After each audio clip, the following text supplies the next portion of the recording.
సభకు నమస్కారం. ఇంత పెద్ద మహానుభావుల ముందు ఈరోజు వేదిక పంచుకొని నేను మళ్ళీ మీ ముందు కవి సంగమం వేదికగా ఇట్లా మాట్లాడాల్సి ఒక రోజు వస్తుందని నేను ఎప్పుడు ఊహించలేదు. నిజానికి కవిత్వం రాయకముందు నా అంత కష్టం ప్రపంచంలో ఎవరికీ లేదని అనుకునేవాడిని. కవిత్వంలోకి ఎప్పుడైతే వచ్చిందో ఈ ప్రపంచ కష్టాలు చూసినాక, ప్రపంచం యొక్క కష్టాలు చూసినాక, ఇప్పుడు లక్ష్మీనరసింహ సార్ లాంటి ఒక గొప్ప వ్యక్తి యొక్క ప్రస్థానం చూసిన తర్వాత నేను అనుభవించిన కష్టాలు, నేను పడ్డ కష్టాలు కష్టాలే కావనిపిస్తుంది. ఏదేమైనా నాకు ఈ వేదిక ఇచ్చి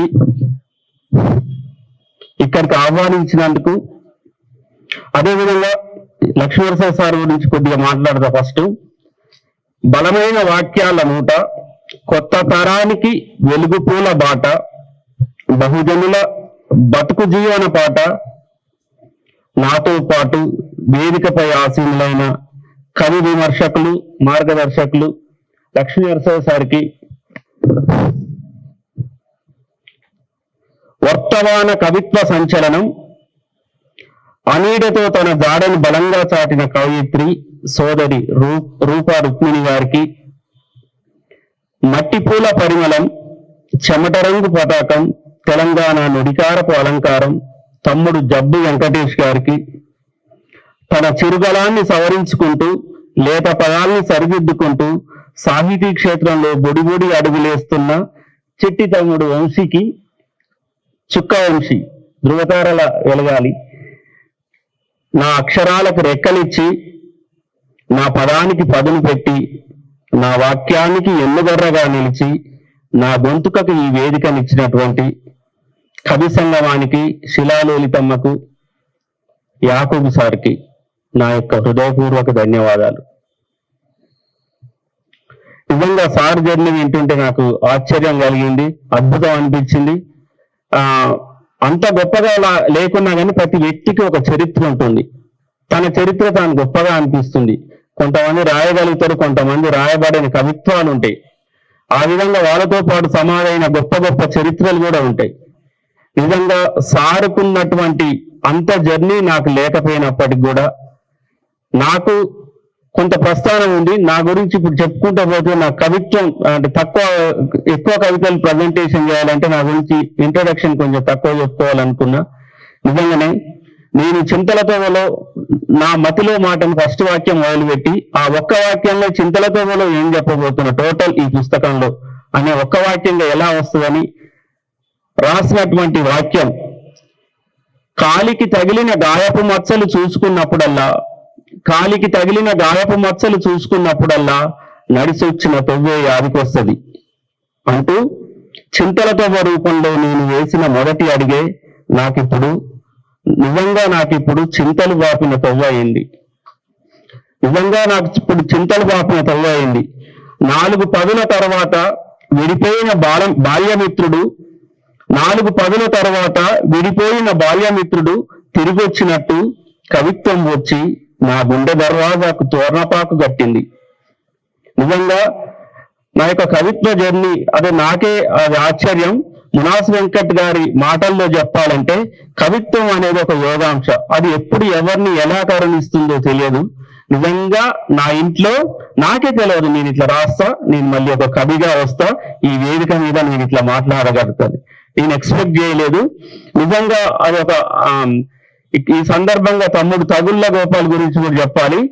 ఒకరోజు నేను ఈనాడు పేపర్లో లాక్డౌన్ క్రమంలో ఇంట్లో అందరం ఉన్నప్పుడు ఒక పోయం వచ్చింది. 1663 పోయమ్స్ లో ఒక పోయం ఆ రోజు సెలెక్ట్ అయింది. అది చూసినాక అందరం లాక్డౌన్ ఇంట్లోనే ఉన్నాము. పిల్లలం, మా మిస్సెస్, 2 పిల్లలు, నేను, మా మిస్సెస్, 4 ఉన్నాము.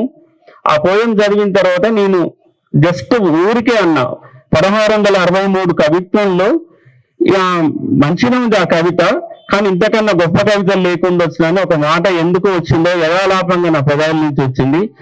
మా పిల్లలిద్దరు నన్ను ఎగతాళి చేసి నవ్విండ్రు. ఏంది గాడి అట్లా అంటావు, ఇంత అంటే పెద్ద కవిగా రాయన, నువ్వు అట్లా అంటున్నావు ఎందుకు, నీ దమ్ముంటే రాయి డాడీ అన్నది. మా పెద్ద పాప ఇదే వర్డ్స్ వాడింది, నీ దమ్ముంటే రాయి డాడీ అన్నది. అవునా, అప్పుడు ఒక మాట అన్నదా, నువ్వు కూడా రాసి ఆ ఈనాడు కరోనా కవితల పోటీకి పంపిద్దాము, ఒకవేళ అది సెలెక్ట్ అయితేనో నువ్వు అందరికి తెలిసిపోతావు. ఒకవేళ సెలెక్ట్ కాలేదనుకో నువ్వు కవిత్వం రాస్తున్న విషయం ఎవరికి తెలియదు కదా, దానికి నష్టం ఏముంది అని చెప్పి మా బిడ్డ నా కూతురు నన్ను ప్రేరేపించింది.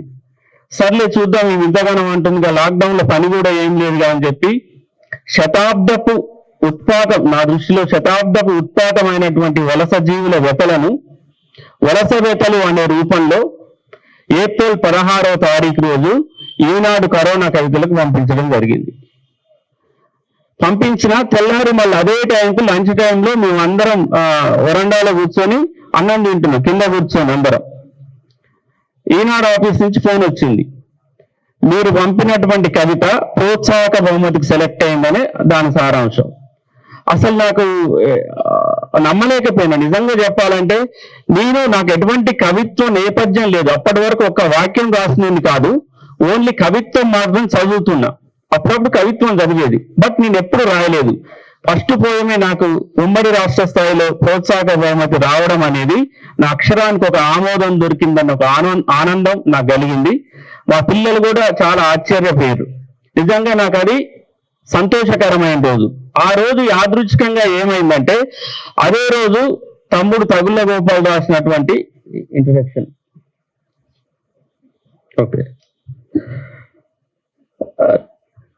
తమ్ముడు తగుళ్ళ గోపాల్ రాసినటువంటి కవితకు ప్రథమ బహుమతి వచ్చింది. అట్లా తమ్ముడు నాకు తెలుసు, ఆ రోజు ఫోన్ చేసి మాట్లాడడం జరిగింది. కవిత్వంలో నాకు మొట్టమొదట పరిచయం అయినటువంటి వ్యక్తి తగుళ్ళ గోపాల్. ఇది నాకు సాహిత్యంలోకి ఎంట్రీ అయినటువంటి విధానం, ఒక క్రమం ఇది. అంతకు మిక్కిలి నాకు సాహిత్యంతో అది వరకు పరిచయం లేదు. నిజంగా 4 పదుల తర్వాత విడిపోయిన బాల్యమిత్రుడు తిరిగొచ్చినట్టు కవిత్వం వచ్చి నా గుండె దర్వాజకు తోరణపాకు కట్టింది. బతుకుతోవలో తప్పిపోయిన బాల్యానికి అమ్మ ఎదురొచ్చి సంకెనెత్తుకున్నట్టు ఆ కవిత్వమే నాకు ఊపిరితుల్యమైంది. ఆ కవిత్వ రసవిద్యే నన్నిప్పుడు ఆనందంలో ముంచి తీసి ఆరేస్తోంది. ఎటు చూసినా ఏమి చేసినా ఇప్పుడు నాకు కవిత్వమే పలుకుతోంది. అసలు కవిత్వం నన్నే ఎందుకు తనలో సంలీనం చేసుకుందో, నన్నే ఎందుకు యానకంగా మార్చుకుందో తెలియదు, కానీ ఆ రసజ్ఞత నన్ను ఇలా వెలిగిస్తుంది. అది నాకు అదృష్టం. నిజంగా మీకు తెలిసినట్టు నేను తుల శ్రీనివాస్. నా మొదటి మానస కవిత్వ పుత్రిక ఈ చింతల తవ్వ. ఈ తవ్వ నిండా చుట్టూ కింద మీద అంతా నా చింత, నా ఊరు సోపతి, నా వాళ్ళ గురించి దేవలాట. నా మటుకు నాకు కవిత్వం అమ్మ గోరు ముద్ద, నాన్న భుజం మీది కండువ, బహుజనుల బతుకువత, అభాగ్యుల కన్నీటిగావ, ప్రపంచం బావ, కపట కన్నీళ్లు పెట్టుకునే కద్దరు లాల్చీల మీద నిఘానేత్రం. అవును, నేను మీకు తెలిసినట్టు తుల శ్రీనివాస్. నా బిడ్డలకు తండ్రిని నేను. నాలో కవికి తండ్రి నా బిడ్డలు. ముందు మాట రూపంలో చింతల తోవకు ముందు మాట రాసి నాకు దీవెనార్థులు అందించిన మునాస్ వెంకట్ గారు ఈ సభలోనే ఉన్నారు. తనకు ఈ సభా సాక్షిగా, కవి సంగమం వేదిక సాక్షిగా ధన్యవాదాలు. ఇంత పెద్ద గొప్పల ముందు నేను చదవడం నాకు అదృష్టం. అదేవిధంగా నీలిమా మేడం, మారాబత్తుల పెద్దన్న సార్, నాకు ఇష్టమైన నచ్చిన కవి మెట్ట నాగేశ్వరరావుతో పాటు పెద్దన్న కూడా ఇక్కడికి వచ్చింది. నాకు చాలా సంతోషంగా ఉంది. తర్వాత తమ్ముడు నాగిళ్ళ రమేష్, తగుళ్ళ గోపాల్, నాకు అందరూ తెలియదు సార్, క్షమించండి. వచ్చిన వాళ్ళందరికీ పేరు పేరున ధన్యవాదాలు. అసలు కవిత్వం నిజంగా ఇలానే రాయాలనే ఫార్మాట్ ఏదైనా ఉంటుందో లేదో కూడా తెలియదు నాకు. నిజంగా నా పోయం అచ్చు కావాలని, వాటికి బహుమతులు, అవార్డులు రావాలని ఎప్పుడూ నేను కోరుకోలేదు. నిజంగా చెప్తున్నా, అటువంటి ప్లాన్స్ కూడా నేనేం చేయలేదు. అది నా ఆత్మగౌరవంగా ప్రకటిస్తున్నా నిజంగా. కానీ ఈ రోజు ఇంతమంది పెద్దల సభలో నన్ను కవిత్వం చదివేందుకు అడ్లూరు నుండి రప్పించిన కవి సంగమానికి, యాకూబ్ సార్కి, శిలాలోలితమ్మకు శతదా సహస్రదా వందనాలు. ఇప్పుడు నేను కవిత్వం చదువుతూ సరే నాకు నా టైం స్టార్ట్ చేయని తమ్ముడు, ఎన్ని కవితలు వస్తాయని కవితలు చదువుతా. దీని మీద పెద్ద ప్రాక్టీస్ ఏం చేయలేదు. పాత కవితలు ఏం కాదు, చింతల తొవ్వలో ఉన్నటువంటి ఏ కవిత కూడా నేను చదవట్లేదు. యాదవ బతుకు చిత్రం మీద రాసినటువంటి, ఎస్పెషల్లీ తెలంగాణ యాదవుల బతుకు చిత్రాన్ని నేను దగ్గరుండి అనుభూతించి రాసిన అది గొర్రెగిట్టెల గంధం. అది మీ ముందు ఇప్పుడు చదవబోతున్నాను. ఋతువులు ఎన్ని రంగులు అల్లినా, తనువెన్ని రోగాలు పూనినా, కాలాన్ని బతుకు కర్రకు గుచ్చి కంచె కంచెకు కలబారిన నీ ఆనెల పాదాలు, పల్లేరు ముళ్ళ కొమ్ములిరిసిన పలుగురాళ్ళు. నెత్తిన గొంగడి కొప్పెర నీ ఎంటెప్పుడు నడిసే గుడిసే, నెత్తిన గొంగడి కొప్పెర నీ ఎంటెప్పుడు నడిసే గుడిసే. మెరిసే పోంచి ముంజేతి సూర్యుడు, చెవుల పోగులు ఏకాశ నెలవంకలు, తోలు తిత్తుల నీళ్లు నీ గుణమంత సలువ. 6 మూరల రుమాళ్ళ సెక్కిన మోదుగాక సుట్ట, పొగాకలైనప్పుడు నీకు పసిబోరని పాలపీక. మొల్తాడుకు బిగించిన గోషి, గోషికి చెక్కిన జటముక సంచి, నడుం చుట్టూ గోతం సంచి, మొల నుండి తలదాకా నీదు అరుదైన ఆదిమ రూపం. కొమరయ్య తాత ఇత్తనం పొడేలు కొమ్ములసంటి మీసాలని వెలేస్తూ నువ్వు మంద మరలేస్తుంటే పెద్దరికాలన్నీ నేల చూపు చూడాల్సిందే. తొడలు కొట్టే చేతులన్నీ నీకు పబ్బతి బట్టి తీరాల్సిందే. సెల్క నిండా తలొంచి గరక నాకే గొర్రె పిల్లలంటే పాదు తీసి నీళ్లు పోసి నువ్వు పొతం చేసిన పండ్ల చెట్లే. చెట్టెక్కి మండగొట్టే చిప్పగొడ్డలైతవో, తుమ్మగుత్తులు కోసే గైకత్తి అయితవో, కాని సూర్యుడు భుజం మార్చి చంద్రుడికి కాడెత్తేదాకా ఇంటి సోయి పట్టని నువ్వు జివ్వాల జివ్వకు జీవిగంజి అవుతావు. మబ్బులు కిందికి దిగినప్పుడు గుండెను కొండ చేసుకుంటావు. రాణి పడ్డ సుక్కల నడుమ పున్నమి పూసిన చంద్రుడోలే మంద నిండా బతుకు రేఖలు పరుచుకుంటావు. కరువు కొరివిదయ్యమైతే కాని దేశాలకు సుట్టమై మన్నెబోయిన కాడ మంద పెట్టుకొని మాపటి పూటకు పుంటికూరవైతావు. గొర్రె గొతికలు నీకు ముడిమరకతాలు, నువ్వు మందబెట్టిన మడి రేపది పైడి కంకుల గుడి. కియో అంటే చుట్టు మూగజీవాలు జతకో ధరై తరలిపోతుంటే తను వెళ్ళ బోలతనమున్నోడివి ఎమ్మటే నిలువెల్లా కరిగిపోతావు. అవి మతికొచ్చినప్పుడల్లా దండగడియానికి దండమైతావు. ముంజేతి మురుగుల్ని ముద్దాడుకుంటావు. సుట్టల పొగాకు ఇచ్చుకునే కాడ లగ్గం ఖాయం చేసుకున్నోళ్ళు, మూలకు మూసబెట్టి మూల్గబొక్కలేసినోళ్ళు, కర్రపుల్ల కళ్ళు తెచ్చి కంచుట్ల దాపినోళ్ళు, నీలసొంటి ఆత్మగల్లోళ్ళందరూ వెళ్ళిపోతుందని బరువు జడ్డవా తాత. నువ్వీ భూమి మీద పుట్టినందుకు నీకు ఈ రాజ్యం బాకీ పడ్డది. నీ కాండాన్ వల్లనే ఊరి ఖదర్ పెరిగిందని నీకు తెలుసో లేదో. నీ మంచితనమే మాకిక మల్లన్న కథ. నీ బతుకు పాటని మాకు వీరప్ప పాట. మోర్రేపు తోడేళ్ల నుండి మంద నెట్ల కాసినవో కాని మనిషి ముఖం తోడేళ్ల మధ్య ఇప్పుడు ఉడలేకపోతుంటివి. మోర్దేపు తోడేళ్ల నుండి మంద నెట్ల కాసినవో కాని మనిషి ముఖం తోడేళ్ల మధ్య ఇప్పుడు ఇమడలేకపోతుంటివి. ఆకాశానికి హారతులిచ్చిన గొర్రె గిట్టెల బేలు సాక్షిగా చరిత్ర సాళ్లల్లో పారే నీ చెమట పాయల తడి నిత్యం నిన్ను పచ్చని పాటై పాడుకుంటూనే ఉంటది తాత, పాడుకుంటూనే. ఇది తెలంగాణ యాదవుల బతుకు చిత్రం మీద నేను రాసిన కవిత సార్. ఇది రాబోయే సంపుట్లో ఇది వస్తుంది. తర్వాత ఇది ఎక్కడ పత్రికకు కూడా పంపించలేదు నేను. తర్వాత ఏదో కారణంతో ఉద్యోగం రీత్యా అయితేంది, కరువు కాటకాలు సంభవించి ఊరు నుంచి వలసపోవడం అయితేంది, చదువు రీత్యాన అయితేంది, ఎందుకో ఆ ఉద్యోగం బదిలీ అయినప్పుడు అయితేంది, ఏదో కర్మాగారాల్లో పనిచేయడానికి అయితేంది, ఏదో ఒక సమయాల్లో ఊరు విడిచి పట్టణాలకు పోయేటప్పుడు ఒక మధ్యతరగతి మనిషి యొక్క మానసిక స్థితి ఏ విధంగా ఉంటదని దాన్ని ఊహించడం ఏం కాదు, నేను అనుభవించి రాసిందే ఇది. అది ఊరిడిసి పోతప్పుడు ఆంధ్రజ్యోతి హిందీలో కూడా వచ్చింది. ఇది సార్ ఎవరో దీన్ని హిందీలో కూడా అనువదించారు, గణేష్ రామ్ సార్. ఊరిడిసి పోతప్పుడు రెండవ కవిత. దేవులాటలన్నీ ఒక్క మోపున ముసురుకున్నప్పుడు నిద్రలేని మాపులు కొన్ని కనుగుడ్ల మీద కలత సూదులు గుచ్చుతాయి. పొదుగు బట్టి పాలుగుడిసే మేకపిల్లను బల్మీకి బట్టి గుంజుకపోయినట్టు బస్తీ వైపు బతుకుతో ఒకటి బలవంతంగా తెరుచుకుంటుంది. పొడుగు బట్టి పాలు గుడిసే మేకపిల్లను బల్మీకి పట్టి గుంజుకపోయినట్టు బస్తీ వైపు బతుకుతో ఒకటి బలవంతంగా తెరుచుకుంటుంది. పాత పుస్తకాలు, సినిగిన బట్టలు, ఇరిగిన కుర్చీలు, తెగిన చెప్పులు ఇవే కదా ఇక్కడ వదిలేసిపోతున్నవి. ఇవే కదా ఇక్కడ వదిలేసిపోతున్నవి. మరి ఇదేం చిత్రమో, బరువు తగ్గుతుంటే భారం పెరిగినట్టయితుంది. బరువు తగ్గుతుంటే భారం పెరిగినట్టయితుంది. సంతోషాలను తోర్ణపాకు కట్టి ఈ బగాట్లనే కదా ఊరేగింది. కరతలన్నిటినీ ముక్కలుగా నరికి ఈ ఆడకట్లనే కదా ఎగబల్లింది. వస్తువులైతే ఎట్లనో వదిలిపోతా, వస్తువులైతే ఎట్లనో వదిలేసిపోతా, మరి జ్ఞాపకాలను ఎలా వదలను? ఎక్కడికి పోయినా తోకూపుకుంటా సందుమూలదాంకా సాగదోలే విశ్వాసాన్ని ఎన్ని బండ్లు గట్టి ఎంట వేలుకపోను.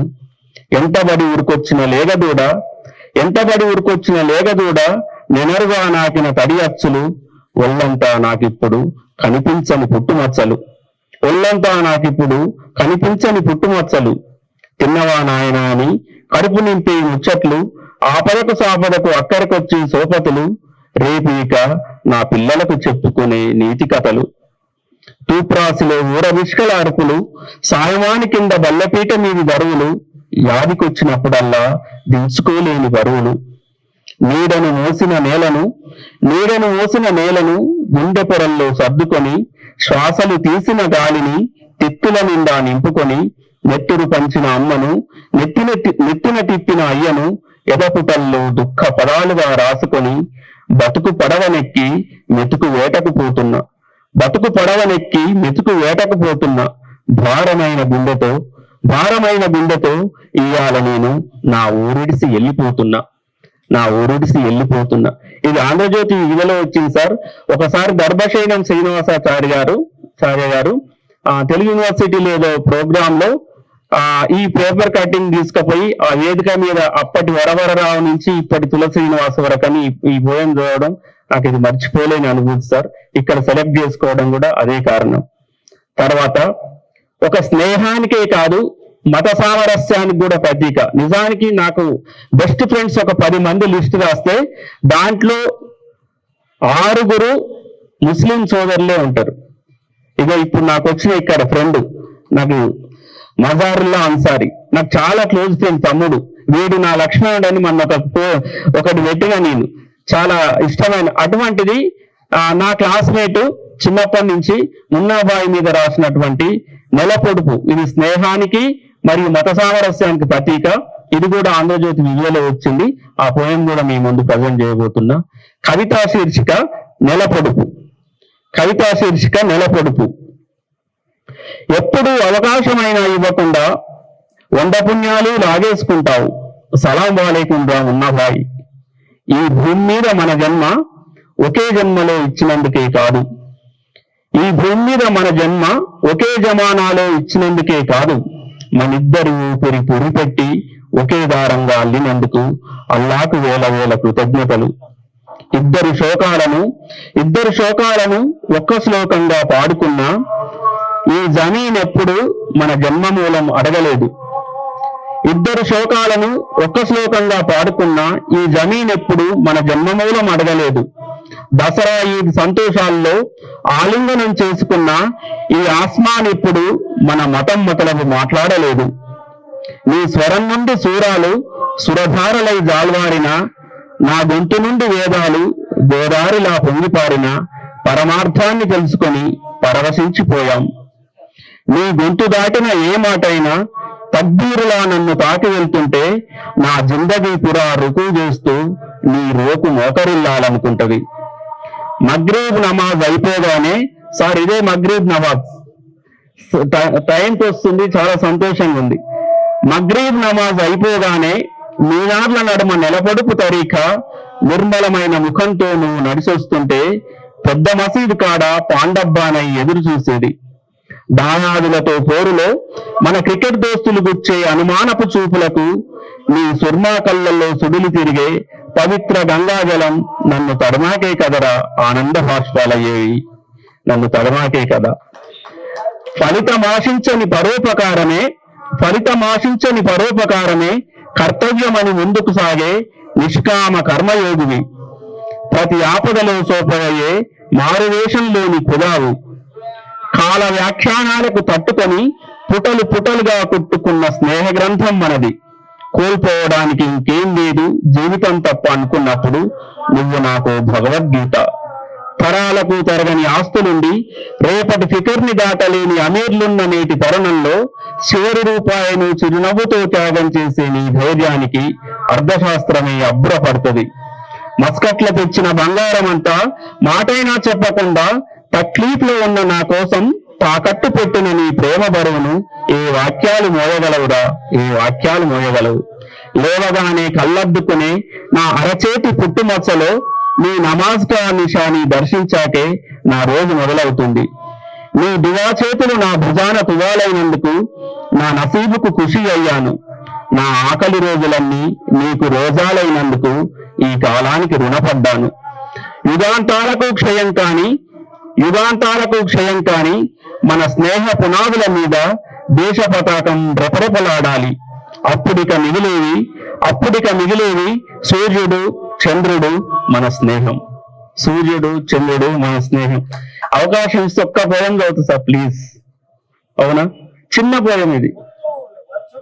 అవునా, థ్యాంక్ యూ సార్. నేను 6 పోయమ్స్ చదువుదాం అనుకున్నా, అది సగానికి వచ్చింది. పెద్ద పోయం సెలెక్ట్ చేసుకోవడమే కారణం కావచ్చు. ఈ అవకాశాన్ని ఇచ్చిన కవి సంగమానికి మరి ఒకసారి ధన్యవాదాలు తెలుపుకుంటూ చాలా ధన్యవాదాలు.